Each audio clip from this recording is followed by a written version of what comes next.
guys, Miss Parnell here.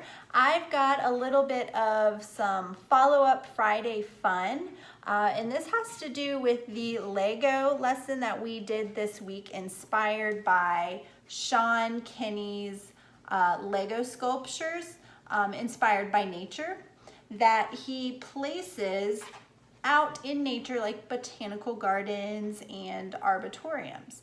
So if you did my lesson this week and you created your own sculpture inspired by nature, whether it was an animal or a plant or maybe even something make-believe, your follow-up idea is to take your sculpture and find somewhere cool in your yard out in nature and photograph it. So I have a few examples of that right here.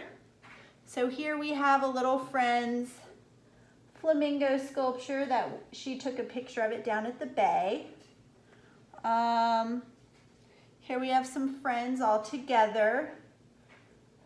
Also the Pomeranian, a flower, a giraffe. Let's see, a flower next to a flower.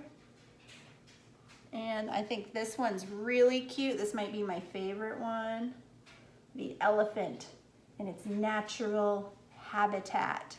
I think what makes this photo in particular so great is that the blue elephant really pops out among the bright greens and the sand colors, and because this leaf is overlapping the sculpture a little bit, it really does look like a wildlife photograph of this elephant.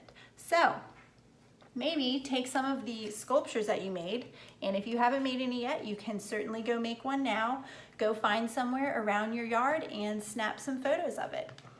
Bye guys, have a great weekend.